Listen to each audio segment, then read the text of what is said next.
해외 생활을 하시면서 대한민국에 대해서 조금 관심을 가지게 된 계기는 있습니까?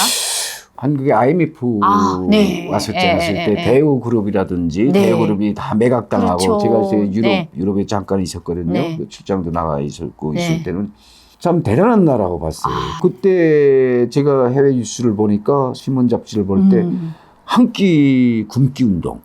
집행자님께서 아시지 모르겠지만 군목걸이 그다음에 네. 막 그 갑오 같은 거 군걸이 약혼 뭐 반지라든지 막 이런 걸 길거리에서 막 그 모금했죠. 모금하고 네. 막 이럴 때 보면 와 진정성이 있구나.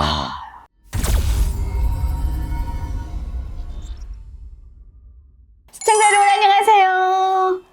중고차는 유미카, 꽃페달도 유미카의 이유미입니다. 제가 오늘은 정말 어렵게 대단한 이력을 가지신 분을 모셨습니다. 북한에서 해외에 계시다가 우리 대한민국으로 오신 분을 모셨습니다. 본인 소개 좀 해주세요. 감사합니다. 네. 저는 이제 그 해외 부분에서 이제 활동을 좀 많이 했고요. 그 다음에 해외에서 일하면서도 가족사의 아픔을 겪어가지고 그 아픔이 저를 아마 이 한국까지 오게 하지 않았느냐. 이렇게 시작부터 가족사에 대해서 아픈 얘기를 해주셔서 제가 또 괜한 질문을 하지 않았나 싶긴 한데 그거는 아니라고 보죠. 왜냐하면 네. 지금 탈북민 3만 5천 명이 네. 정말 그 많은 사람들이 아픈 가슴이 그렇죠. 뭐 나만 있는 건 아니잖아요. 그렇죠. 네. 다 맞아요. 있다고 보거든요. 네. 그래서 저는 그 아픔의 한 부분이 아닐까 나도 네. 이렇게 생각합니다. 감사합니다. 오늘 또 이렇게 용기를 내셔서 저희 유미카에 출연을 해주셔서 너무너무 감사합니다. 외람된 질문인지는 아닌지는 모르겠지만 제가 이렇게 질문이 이렇게 막 버벅버벅 할 때는 제가 머릿속에서 생각을 굉장히 많이 할 때 이렇게 버벅입니다. 근데 질문은 진실해야 버벅거리지 준비된 작품이라면 버벅거리지 않겠지요. 그렇죠. 근데 저는 네. 그것이 더 네. 저한테는 마음에 있다고. 감사합니다. 그러면 평양에서 네. 어떤 계통에셨다 오셨는지는 제가 평양에서 이제 대학 생활까지 마치고 해외 부분에서 기술업종과 관련된 어떤 이제 좀 나쁜 짓도 많이 했다고 봐야 되겠죠. 근데 이제 그런 부분과 해외 연관된 업무를 많이 봤죠. 대학은 혹시 어디? 저는 김책공대 최신학부를 나왔고 김책공대를 나오셨습니까? 그래요. 와, 김책공대 하면은 지금 뭐 김일성대다 김책공대다 서로 뭐 자기네 대학이 최고라고 얘기를 많이 하긴 하는데 북한에서 그래도 김책공대를 다니셨으면 굉장히 머리가 좋고 하셨을 것 같아요. 근데 머리는 네. 뭐 그렇게 좋진 않았고 제가 보기에는 이제 우리 서울대 가면 인문계하고 이제 네. 공과계가 딱 네, 이렇게 네. 하나의 통합형으로 돼 그렇죠. 있잖아요. 네, 네. 근데 이제 북한은 다 갈라져 조금 있죠. 세부화된 곳이 네. 그 인문계와 네. 공과가 갈려져 그렇죠, 있잖아요. 근데 네. 김책공대는 기술적인 분야에서는 그럴 수 있다고 최고의 봐야 되겠죠. 대학이죠. 네. 요즘에 북한에서 해킹 부대를 키우는데도 김책공대에서 이렇게 막 뽑는다고 하더라고요. 그래서 제가 60대가 됐지만은 제 나이 때 보면 그때 김책공대 컴퓨터 네. 부분야를 이제 도입을 해가지고 거기서 그렇죠. 이제 뽑아가지고 사실 이제 무력부 쪽이나 네. 군사 네. 분야에 많이 스카우트돼서 그렇죠. 간 동창들도 있거든요. 에이. 그래서 유미 대표님 말씀처럼 음.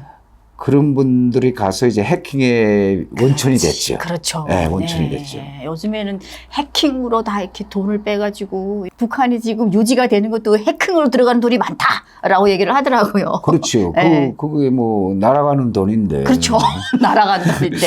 그 날아가는 돈을 잘 잡죠. 그런 해킹 어떤 조직들이. 네. 네. 제가 이렇게 해킹 여러 번 얘기할 때는 혹시 그런 쪽은 아니었나 싶어서.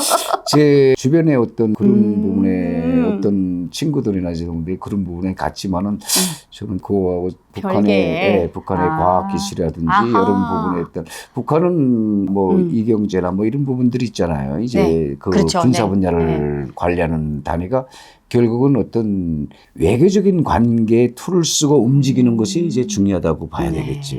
외무성, 외교적, 아무튼 외교 쪽 얘기를 여러 번 하셨는데 본인은 막 얘기하지 않으려고 하는데 이제 슬슬 나오려고 하는 것 같습니다. 그건 뭐. 네. 그러면은 평양에 계셨을 때 어떻게 보면은 중산층도 아닌 상위층에서 살다 오셨잖아요. 예. 저는 궁금한 게 저뿐만 아니라 우리 대한민국 국민들도 통일에 대해서 관심 있으신 분들께서는 누구나 궁금할 것 같은데 그 상위층에 있으신 분들께서는 통일에 대해서 그렇게 원하십니까? 여기 와서도 많이 질문을 받은 적이 있어요. 네. 한국 분들이. 네. 사실 뭐 북한의 시각은 계속 그 현 집권자의 생각마다 틀려졌거든요. 그래서 이제 알다시피 뭐 김일성 시대, 김정일 시대, 김정은 시대 변화되는 어떤 성격은 내용은 같은 것 같은 팩트는 있어도 방식은 다 틀렸거든요. 근데 그때 김일성이도 제가 이제 알고 있는 부분의 한계에서는 미국과의 문제를 잘 풀어라. 이런 부분이 이제 외교적인 방향으로도 흘렀고 그런 부분에서 이제 좀 개혁적인 미국과의 연동 이것을 생각했던 부분이 있었는데 아마 김일성 서구와 관련해서 그것이 이제 조사를 안 붙였다고 보고 있거든요. 그러면은 상위층에 있으신 분들께서는 통일을 사실 우리가 바닥에 살던 사람들은 백성들은 아니야말로 백성들은 정말 통일을 간절히 원하거든요. 너무 가난에 찌들려서 먹는 것도 이제 해결이 안 되니까.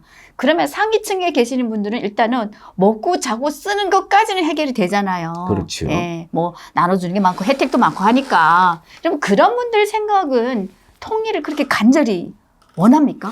그렇게 간절히 원하지는 않죠. 왜냐하면 그 자기들에게 어떻게 되면 불리한 것이 많을 수도 있기 때문에 제가 생각하기는 김씨 일가가 던져주는 그 행복이 조금 저희들한테는 어떤 관계적으로 이기적인 생각이 더 파묻힐 수가 있겠죠. 근데 만약 통일이라는 개념이라는 것을 볼 때는 대한민국 자체가 어느 정도 많은 성장 국가로서의 국제적인 지위가 올라가 있고 그럼 자기들이 설 자리가 없다고 하기 때문에 그렇죠. 제가 보기에는 그 통일이라는 관심을 마음속으로 하고 풀면서도 자기들이 그 어떤 우리가 그렇잖아요. 대기업에서 개혁을 한다 하면 일자리가 없어지면 그렇지. 위태롭잖아요. 네. 그런 어떤 형태가 네. 아닐까. 잘린다고 봐야 되겠죠. 그럴 수 네. 있을 것 같아요. 왜냐면 그래서 자기 권력을 내려놔야 되니까. 그렇죠. 예. 지금의 그 뭐 자기의 지금 권력을 누리는 거에 행복하게 생각을 할 것 같아요. 그렇죠. 네. 그러면은 또 하나는 상위층에 계시는 분들은 우리 대한민국이 얼마나 어디까지 어떻게 잘 사는지는 알고 계십니까? 대한민국 그 어떤 경제 안정성, 세계의 어떤 경제국가들과의 대응에서 합류해 나가고 많이 발전된 모습은 거의 알거든요. 왜냐하면 북한에서도 내부적으로 간부들 안에서는 어느 정도 그래도 조금 열어놓으면서 왜 정세를 알아야. 그렇지. 근데 실제 그렇잖아요. 제가 이제 북한에서 이제 김치찌개만 계속 먹었는데 지루할 때도 있거든요. 그렇죠. 근데 너희들이 음식은 김치찌개다고 했어서 세뇌를 받았는데 해외를 딱 나가보면 상점 가서 뭐 콜라 하나라도 사 먹을 수 있고. 그렇죠. 이게 사람이 변하지 않겠어요? 뭘 변하죠. 예. 그게 어쨌든 인간 생활은 좋고 나쁜 것은 현장에서 느낄 수가 있는 거거든요. 그럼요. 그래서 네. 거기에 대해서는 제가 뭐 답을 안 해도 될 것 같은데요. 나가보면 변하겠죠. 근데 그 변한 모습을 마음속에 내야지 겉으로 표현하지 못하잖아요. 그럼 왜 겉으로 표현하면 그다음엔 갈 것이 그렇죠. 수용소밖에 그렇죠. 없지 않을까? 수용소, 이런 직행이죠. 생각. 그렇죠. 네. 그런 생각. 그럼 아까 고위층들은 어느 정도 그래도 우리 대한민국에 대해서 정치, 경제, 문화를 좀 열어준다고 했는데 네. 어디까지 허용해서 보게 합니까? 대한민국의 이제 경제 성장이라든지 네. 그다음에 이제 대한민국에서 어떤 모순적인 어떤 관계라든지 네. 이런 거를 믹서해 가지고 이렇게 오늘 뭐 구체적으로는 안 알려주지만 이렇게 가고 대한민국에서 지금 그 뭐 서방 동맹이나 네. 이런 분들하고 어떻게 그 시스템을 유지하고 있는 건지 이런 이제 참고 자료라는 게 있어요. 그러니까 자기가 보고는 받쳐야 되는구나. 바로 사인을 하고 바쳐야 되고. 주는 거 보고 그걸 받다라는 걸 사인하고 또 받치고. 그렇죠. 그래야 그것이 밖으로 새면 안 되는 어떤 소식들이 아닐까요? 어쨌든 흘러가는 흐름은 알아야 외교 사업을 하든 뭐 하든 알지 못하고 할 수는 없잖아요. 그렇지. 네, 그렇게 흘러간다고 보거든요. 아예 모르고 해외를 내보내면 완전 뭐 바보가 되니까. 당연하죠. 네, 어느 정도는 조금 해외를 나가는 외교관들이라든가 아무튼 해외 나가서 활동하신 분들께는 좀 열어준다라는 거네. 그렇죠. 그런 참기자를 보여줄 수는 있지만은 그것이 결국은 자본주의 부패상으로 부각을 시켜서 볼 수 있도록 만들어주니까 그걸 뭐 따라서 하라는 게 아니잖아요. 우리 사이가 더 좋은 거니까 이런 이제 포장적인 어떤 시스템이라고 봐야지. 나쁜 쪽으로 이렇게 그렇죠. 주입을 주는 거네. 그렇죠, 그렇죠. 그러면 사실 그렇게 자료들을 보는 것 중에 뭐 정말 이 정도였나? 뭐 이렇게 충격받을 만큼만 그런 내용은 없었습니까? 그 충격받을 일은 어차피 그거는 이제 현장 해외나 나가서 느껴보지 못한 사람들은 부정적으로 보는 시각이 더 많을 수도 있죠. 그렇지. 그러나 해외 나가서 현실적으로 그 어떤 내용을 파악한 거하고 현실적으로 너무 자유스럽네.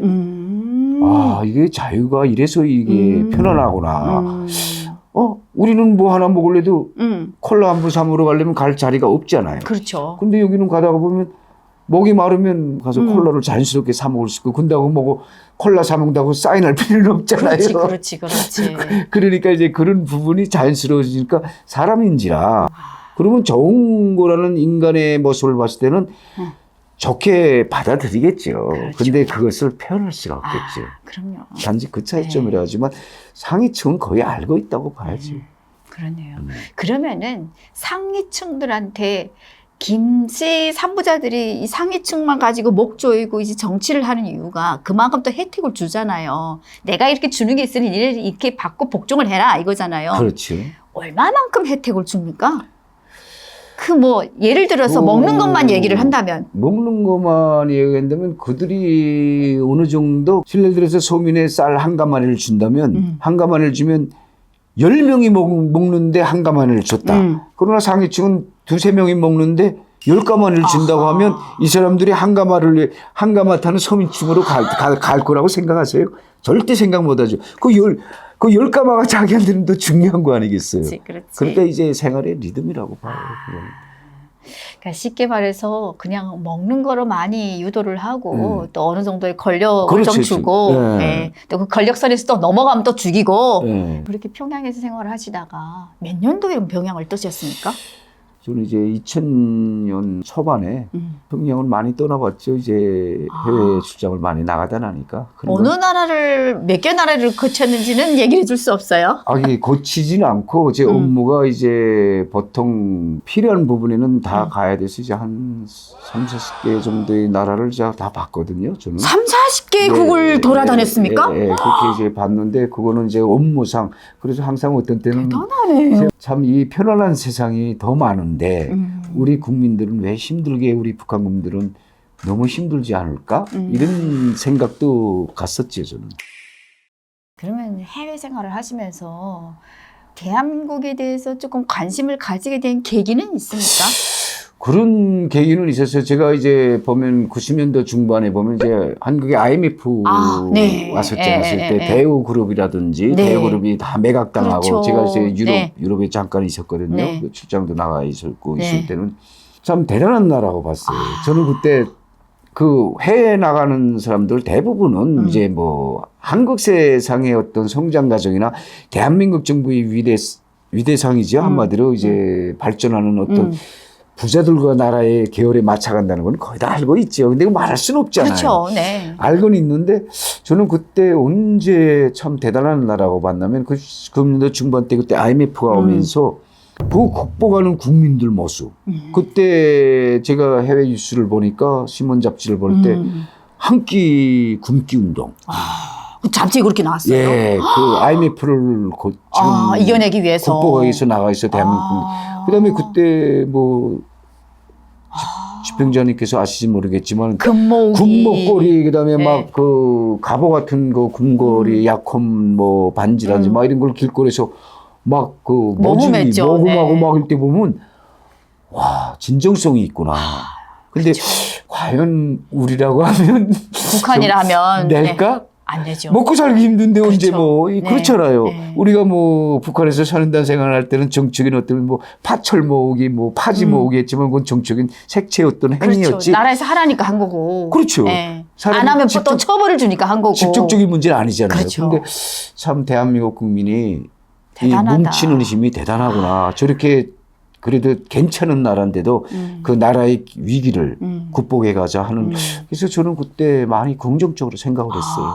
그래서 이제 유럽에서 막 그 어떻게 보면 대우 자동차나 대우 전자 일렉트론이나 막 이런 그 이렇게 매각당하고 막 그럴 때 보니까 좀 안타까웠고 그래도 아마 그것이 참 나도 그런 생각을 할 때는 나도 한민족이 아닐까 하는 생각이 들더라고요. 그렇죠. 예. 안타까웠어요. 아마 그게 네. 뭐 미국이나 영국이나 그쵸. 뭐 이제 뭐 다른 뭐 중동이나 그 나라가 막 그렇게 됐으면 그때 생각 지금도 더듬어보면 내가 참 뭐 그래도- 관심을 안 가지죠. 그렇죠. 뭐 네. 관심을 가졌을까? 뭐 동정을 했을까? 이런 그렇죠. 생각이 들지. 네. 같은 우리 민족이니까 그렇게 아팠지, 마음이. 마음이 아팠. 그게 아마 대한민국에 대한 어떤 애착의 마음이 그렇죠. 있지 않았을까. 그러니까 네. 나도 변했구나 하는 그런 생각이 말은가 행동은 몰라도 스스로가 그 생각을 한다는 거는 대한민국을 인정하지 않았을까. 네. 저는 그렇게 생각합니다. 맞는 말씀인 것 같아요.